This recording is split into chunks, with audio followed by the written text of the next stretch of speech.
काल से आज तक कौन जीता है? हर हर महादेव। मृत्यु जब और जहाँ होनी होती है, इंसान वहाँ निश्चित समय पर कैसे पहुंच जाता है? सुनिए पौराणिक कथा। मानव जीवन में समय, परिस्थिति और स्थान बड़ी भूमिका अदा करते हैं। कई बार जो कुछ भी घटित होना होता है, उसी के अनुरूप परिस्थितियां बनती चली जाती हैं। कलयुग में एक ही चक्रवर्ती सम्राट हुए हैं और वह थे सम्राट विक्रमादित्य, जिनके नाम पर भारतवर्ष में विक्रम संवत की शुरुआत हुई। विक्रमादित्य एक बहुत ही पराक्रम, विद्वान, कुशल और प्रजापालक, धर्मज्ञ एवं परोपकारी राजा थे। राजा विक्रमादित्य अपनी प्रजा को पुत्रवत प्यार करते थे तथा रात्रि में वेश बदलकर अपनी प्रजा के हालात और कुशलता जानने के लिए नगर में भ्रमण हेतु निकल जाया करते थे। एक बार यूं ही राजा विक्रमादित्य वेश बदलकर देर रात्रि नगर में भ्रमण हेतु निकले। भ्रमण करते करते अमृत वेला का समय हो गया। भोर के इस समय में राजा विक्रमादित्य नगर की परिक्रमा वाले मार्ग से गुजर रहे थे। नगर की दूसरी ओर घना जंगल प्रारंभ हो जाता था। अचानक राजा ने देखा कि एक नौजवान लकड़हारा कंधे पर कुल्हाड़ी लिए जंगल में प्रवेश कर गया और लकड़ी काटने के लिए एक ऊंचे वृक्ष पर चढ़ गया। तत्काल ही राजा विक्रमादित्य ने देखा कि एक भयानक रीछ दौड़ा आया और इस वृक्ष पर चढ़ने लगा, जिस पर वह नौजवान लकड़हारा लकड़ी काट रहा था। रीछ को वृक्ष पर चढ़ते हुए देख राजा को बड़ा अचंभा हुआ, क्योंकि रीछ तो वृक्ष पर कभी नहीं चढ़ सकता।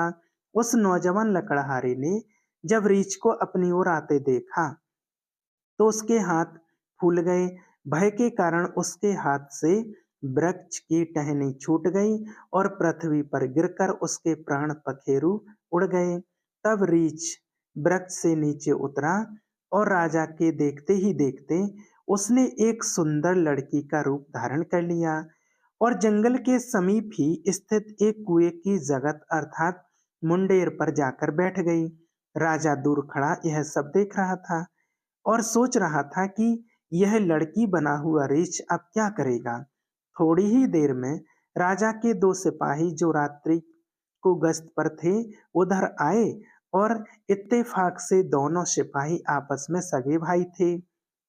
छोटे भाई की नजर जब कुएं की मुंडेर पर बैठी उस सुंदर लड़की पर पड़ी तो बड़े भाई से बोला, देखो भाई, कितनी सुंदर लड़की बैठी है। मेरा मन कर रहा है कि मैं इससे विवाह करूं। बड़ा भाई बोला, बड़े भाई के होते हुए छोटा भाई कैसे विवाह कर सकता है?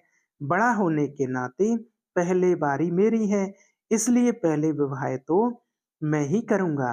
छोटा भाई बोला, इसे पहले मैंने देखा है तो इससे विवाह तो मैं ही करूंगा। तब बड़ा भाई बोला कि हम तो व्यर्थ ही झगड़ रहे हैं, क्यों ना हम इस लड़की से ही पूछ लेते हैं। यह हम दोनों में जिससे भी पसंद करेगी वही इस लड़की से विवाह कर लेगा। इस प्रकार आपस में निर्णय करके दोनों भाई उस लड़की के पास आ पहुंचे। बड़े भाई ने उस लड़की से प्रश्न किया कि सुंदरी, आप कौन हो और यहाँ क्या कर रही हो? वह लड़की बोली, मैं पास के ही गांव में रहती हूँ और अपने पति के तलाश में निकली हूँ।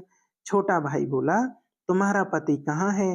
तुम चाहो तो उसे ढूंढने में हम तुम्हारी सहायता कर सकते हैं। तब वह लड़की बोली, अभी तो मैं कुंवारी हूँ और किसी योग्य वर की तलाश में निकली हूँ। तब छोटा भाई बोला, हम दोनों भाई भी अभी कुंवारे ही हैं, यदि तुम चाहो तो हम में से किसी एक से विवाह कर सकती हो। लड़की बोली, मैं तुम दोनों में से एक से विवाह कर लूंगी, परंतु मेरी एक शर्त है। दोनों भाई बोले, क्या शर्त है तुम्हारी? लड़की बोली, तुम दोनों में से जो भी अधिक बहादुर होगा मैं उसी से विवाह करूंगी। इतना सुनते ही दोनों भाई स्वयं को एक दूसरे से श्रेष्ठ सिद्ध करने की इच्छा रखते हुए आपस में युद्ध करने लग पड़े थे। लड़ते लड़ते दोनों भाइयों ने तलवारें निकाली और एक दूसरे के पेट में आर पार कर दी। इस प्रकार तड़प तड़प कर दोनों भाइयों ने अपने प्राण त्याग दिए। तब वो लड़की जो जोर से हंसी और उठकर एक दिशा की ओर चल पड़ी। यह लड़की छलावा अब क्या करेगी, ऐसा सोचते हुए राजा विक्रमादित्य भी थोड़ी थोड़ी दूरी रखते हुए उस लड़की के पीछे पीछे चलने लगे। अब तक सूर्य भगवान भी पूर्ण रूप से उदय हो चुके थे, परंतु सम्राट विक्रमादित्य एक रीछ के वृक्ष पर चढ़ने और फिर एक सुंदर लड़की का रूप बदलने की विचित्र घटना अपनी आंखों से देखकर अपनी शुद्ध बुद्ध खो बैठे थे। उन्हें अपनी भूख और प्यास और राजपाट के विषय में कुछ भी ध्यान रहा तो केवल उस रहस्यमयी सुंदर लड़की के विषय में जानने की जिज्ञासा। अतः उस सुंदर लड़की का सावधानी पूर्वक दूरी बनाकर पीछा करते करते लगभग 200 कदम चलने के बाद राजा विक्रमादित्य के विश्वास की सीमा न रही, क्योंकि राजा विक्रमादित्य के देखते ही देखते एक का एक वही सुंदर लड़की अब एक लड़की नहीं रही थी, अब तो एक जहरीले नाग का रूप धारण कर चुकी थी। वह जहरीला नाग अब बड़ी तेजी से आगे बढ़ने लगा। कुछ दूर आगे चलकर एक नदी बह रही थी। वह भयानक जहरीला नाग नदी के किनारे पहुंचकर कुछ क्षण रुका और राजा के देखते ही देखते नदी में कूद गया। नदी के बीचों बीच एक नाव चल रही थी जिसमें 25-30 लोग सवार थे। वह जहरीला नाग उस नाव की तरफ बढ़ने लगा। सम्राट विक्रमादित्य किनारे पर खड़े सब कुछ देख रहे थे। देखते ही देखते वह जहरीला नाग उस नाव में कूद गया। नाग पर नजर पड़ते ही नाव में भगदड़ मच गई और अपनी जान बचाने के लिए लोग नाव से पानी में कूद पड़े। उनमें से जो लोग तैरना जानते थे वह तो तैरकर नदी से बाहर निकल गए और जो तैरना नहीं जानते थे वे सब लोग वहीं पानी में डूबकर मरकर मर गए। थोड़ी देर के बाद वह नाग नदी से बाहर निकला और नदी के किनारे किनारे आगे बढ़ने लगा। सम्राट विक्रमादित्य उसके पीछे पीछे चलने लगे। कुछ दूर जाकर राजा विक्रमादित्य को एक बार फिर आश्चर्यचकित होना पड़ा, क्योंकि उस नाग ने एक बार फिर अपना रूप बदला। अब वह एक वृद्ध ब्राह्मण के रूप में था। राजा विक्रमादित्य ने सोचा कि इस बार इस रहस्यमय प्राणी के बारे में जानकारी लेने का अब उचित अवसर है, क्योंकि अब यह व्यक्ति वृद्ध ब्राह्मण के रूप में है। अब मैं इसके बारे में सरलता से पूछ सकता हूँ। यह सोचकर राजा विक्रमादित्य शीघ्रता से उस रहस्यमय ब्राह्मण की ओर बढ़ने लगे। राजा विक्रमादित्य तो उस छलावे रहस्यमय वाले का पीछा कर रहे थे।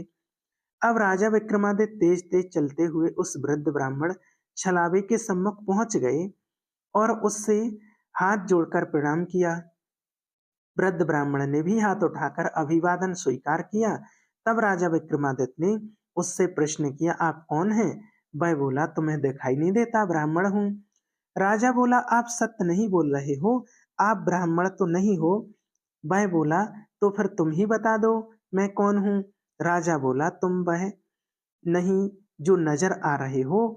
वह बोला, मैं तो जो कुछ हूँ तुम्हें इससे क्या लेना देना, तुम अपने काम से काम रखो और अपना रास्ता नापो। राजा बोला, मैं सच्चाई जाने बिना आपका पीछा नहीं छोड़ूंगा, आपको सच्चाई बतानी ही पड़ेगी। वह बोला, मैंने तुम्हें बताया कि मैं एक ब्राह्मण हूँ। राजा बोला, आप मुझसे झूठ नहीं बोल सकते, मैं आपका कब से पीछा कर रहा हूँ। अब जब आप रीछ बने हुए थे उस समय आपने उस नौजवान लकड़हारे को मारा, फिर आप एक सुंदर लड़की बनी और उन दोनों सिपाही भाइयों को एक दूसरे के हाथों मरवा दिया। फिर आपने एक जहरीले नाग का रूप धारण करके नदी में छलांग लगाकर और नदी पार कर रही नाव में घुस गए और तुम्हारी दहशत से कारण नाव में सवार यात्रियों में भगदड़ मच गई। नाव पलट गई और आधे यात्री नदी में डूबकर मर गए। अब आपने वृद्ध ब्राह्मण का रूप धारण किया हुआ है, अब सीधी तरह से सच सच बता दो, आप कौन हो। वह बोला, यदि ना बताऊं तो। यह सुनकर राजा ने अपनी तलवार निकाली और बोले, तो फिर मरने के लिए तैयार हो जाओ। तुम जानते नहीं यह राजा विक्रमादित्य की नगरी है और मैं राजा का वफादार नौकर हूँ। इस धर्मात्मा राजा की नगरी में इतने लोगों की जान लेकर तुम जीवित बचकर नहीं जा सकते। अब मरने से पहले जल्दी से यह बता दो कि तुम कौन हो। राजा विक्रमादित्य की यह धमकी सुनकर वह वृद्ध ब्राह्मण जोर जोर से खिलखिलाकर हंस पड़ा और बोला, मैं जानता हूँ यह महाप्रतापी सम्राट विक्रमादित्य की राजधानी है, और मैं यह भी जानता हूँ कि तुम ही विश्व प्रसिद्ध सम्राट विक्रमादित्य हो। फिर भी एक बात जान लो कि तुम मुझे नहीं मार सकते, बल्कि एक दिन ऐसा आएगा कि मैं ही तुम्हें मरने के लिए विवश कर दूंगा। उसके यह बोल सुनकर राजा विक्रमादित्य सोचने लगे कि जिसने इस वेश में भी मुझे पहचान लिया, वह कोई छोटी मोटी हस्ती तो हो नहीं सकती। तो राजा थोड़े विनम्र होकर बोले, अब आपने मुझे पहचान ही लिया, तो कृपया आप मुझे बताइए कि आप कौन हैं। तब वह ब्राह्मण बोला, किसी ने सत्य ही कहा है कि संसार में 4 प्रकार के हट प्रसिद्ध हैं, राजहट, बालहट, त्रियाहट और योगहट। तुम राजा हो, राजहट पर अड़े हो, बिना मेरी सच्चाई जाने बिना मानोगे नहीं, इसलिए मुझे बताना ही पड़ेगा कि मैं कौन हूँ। अतः राजन, अब ध्यान लगाकर सुनो कि मैं कौन हूँ और तुम्हारी राजधानी में क्यों आया हूँ।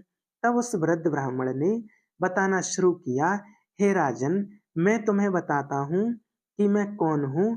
जो भी मैं बताऊंगा, एक एक शब्द ध्यान लगाकर सुनना। मेरा नाम काल है। तुम जानते हो कि इस संसार में जितने भी प्राणी जन्म लेते हैं, उनकी मृत्यु निश्चित है। इसलिए इस भूमि को मृत्युलोक भी कहा जाता है। जब प्राणी माता के गर्भ में आता है तो उसके पूर्णांग बनने के बाद आत्मा उसमें प्रवेश करती है, अर्थात वह सजीव होता है। इस समय इसकी मृत्यु का समय, स्थान और परिस्थिति, अर्थात मृत्यु किस प्रकार से होगी, यह भी विधाता की ओर से निश्चित किया जाता है। राजन, तुम यह भी जानते हो कि दुनिया के हर प्राणी के जन्म और मृत्यु का लेखा चित्रगुप्त के पास है। जब भी किसी प्राणी की मृत्यु का समय आ जाता है, तो वह धर्मराज को सूचित करते हैं, क्योंकि सभी प्राणियों की मुक्ति मृत्यु का विभाग भगवान शिव के पास है। अतः धर्मराज उस प्राणी को मृत्यु प्रदान करने की आज्ञा भगवान शिव से मांगते हैं। जब भगवान शिव आज्ञा दे देते हैं, तो धर्मराज मुझे अर्थात काल को आज्ञा देते हैं। तब मैं मृत्यु लोक अथवा पृथ्वी पर आता हूँ। मुझे यह पता होता है कि किस प्राणी की किस समय किस स्थान पर और किस परिस्थिति में मृत्यु होगी।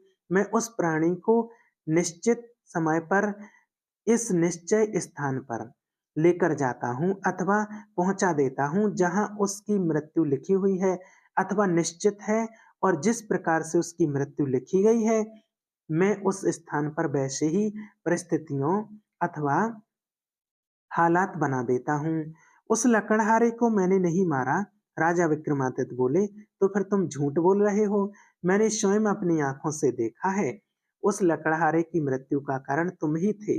वृद्ध ब्राह्मण बोला, बेशक कारण मैं बना था, लेकिन सांसारिक लोग तो यही समझते हैं कि लकड़हारे की मृत्यु वृक्ष से गिरकर वृक्ष का टहनी टूटने के कारण हुई, और फिर मुझे तो मृत्यु देव धर्मराज के आदेश का पालन करना पड़ता है। उसकी मृत्यु वृक्ष से गिरने के कारण लिखी गई थी, इसलिए मैंने रीछ बनकर वैसी ही परिस्थितियों और हालात पैदा कर दिए। नहीं तो जरा सोचो, यदि असली रीछ होता तो क्या कभी पेड़ पर चढ़ पाता? कदापि नहीं, परंतु वहां तो मैं था, और मुझे मेरे लिए तो कुछ भी असंभव नहीं, कुछ भी संभव असंभव नहीं है। अगर उन सिपाहियों भाइयों की बात करें, तो उनको मैंने नहीं मारा। उनकी मृत्यु एक दूसरे के हाथों लिखी हुई थी, अतः उनके लिए मुझे सुंदर लड़की बनना पड़ा। नाव में सवार कुछ लोगों की मृत्यु पानी में डूबने से लिखी थी, इसलिए मुझे भयानक नाग का रूप धारण करना पड़ा। राजन, मुझे लगता है कि अब तो आप अच्छी तरह से समझ गए होंगे कि मैं कौन हूँ और तुम्हारी नगरी में क्यों आया था, और यह भी समझ गए होंगे कि समय, स्थान और परिस्थिति की सांसारिक प्राणी के जीवन में कितनी बड़ी भूमिका होती है। राजा विक्रमादित्य ने वृद्ध ब्राह्मण रूपी काल की बात बड़े ध्यान से सुनी और गंभीर हुए। काल कहने लगा, हे राजन, अब मैं चलता हूँ। राजा विक्रमादित्य बोले, हे कालदेव, आपने मुझे बहुत अच्छी जानकारी दी, जिसके लिए मैं आपका बहुत आभार व्यक्त करता हूँ। कृपया जाने से पहले मेरे एक और प्रश्न का उत्तर देते जाइए। कालदेव बोले, पूछो, क्या पूछना है? पूछना चाहते हो शीघ्र पूछो, मेरे पास इतना समय नहीं है। राजा विक्रमादित्य बोले, कृपा करके मुझे यह बताइए कि मेरी मृत्यु कब और किस स्थान पर और किस प्रकार से होगी? कालदेव बोले, राजन, यह तो बता सकता हूँ तुम्हारी मृत्यु कहाँ और किस प्रकार से होगी, परंतु यह नहीं बता सकता कि तुम्हारी मृत्यु कब होगी। राजा विक्रमादित्य बोले, हे कालदेव, मृत्यु का समय बताने में आपको क्या आपत्ति है? कालदेव बोले, हे राजन, यदि मैंने पहले ही आपको मृत्यु का समय बता दिया तो इसी क्षण से आप चिंताग्रस्त हो जाओगे, और आप तो जानते ही हो कि चिंता चिता समान होती है। अभी तो आपको अपने शासन काल में बहुत से शुभ और जन कल्याण के कार्य करने हैं। राजा विक्रमादित्य बोले, चलो समय ना सही, यह तो बता दो कि मेरी मृत्यु कहाँ और कैसे होगी। कालदेव बोले, सुनो राजन, तुम्हारी मृत्यु तुम्हारे ही महल में सीढ़ियों पर से पांव फिसलने के कारण से होगी। इतनी बात सम्राट विक्रमादित्य को बताकर वृद्ध ब्राह्मण रूपी काल शीघ्रता से एक दिशा की ओर चल पड़े और कुछ दूर जाकर विलुप्त हो गए। इस वक्त सूर्य भगवान भी पूर्ण रूप से अस्त हो चुके थे। चारों तरफ अंधकार छा गया था। राजा विक्रमादित्य अब तक शारीरिक और मानसिक रूप से थक चुके थे, अतः मन में गहन सोच विचार लिए हुए तेज कदमों से अपने महल की ओर प्रस्थान कर गए। और आगे चलकर सचमुच ऐसा ही हुआ। राजा विक्रमादित्य की मृत्यु अपने महल की सीढ़ियों से फिसलकर गिरने से हुई थी, और इस कथन की पुष्टि इतिहासकारों ने भी की है। जय राजा विक्रमादित्य। हर हर महादेव। अगर वीडियो पसंद आई हो तो हमारे चैनल को सब्सक्राइब करें। धन्यवाद।